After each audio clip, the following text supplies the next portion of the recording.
As mentioned a moment ago, groups like Third Way are leading the charge, revealing a $15 million effort between now and 2028 to discredit democratic socialism.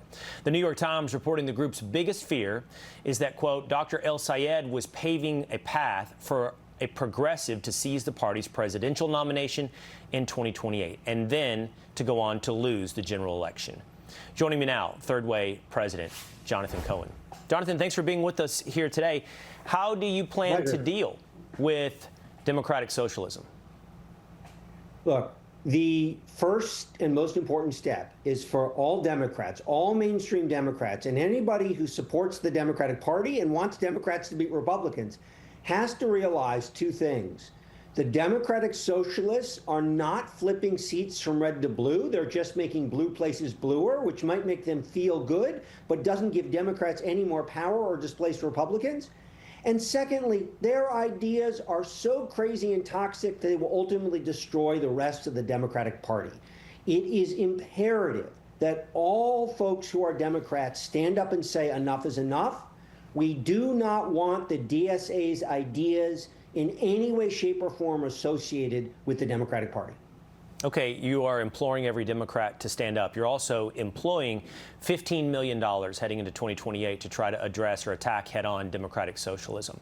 Just in the last week in Michigan, Haley Stevens outspent El Sayed by something like, what was it, $60 million. She significantly outspent him, and his message still got through the Democratic primary voter.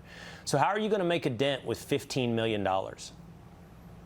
So first of all, that race was incredibly close, less than 1%, which means half of the people who voted in the Michigan Democratic primary did not want what El Sayed was offering. That's very important to remember.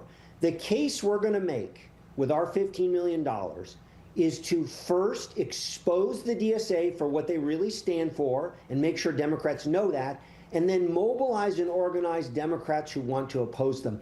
Let me just give you and your viewers just a small taste of some of the things that the DSA espouses. They don't want to just defund the police. They want to get rid of the police. They want open borders. They want to abolish immigration enforcement of any kind. They would like to defund the Pentagon. They would like to make the president elected no longer by popular vote, but by the House. They'd like to abolish the Senate.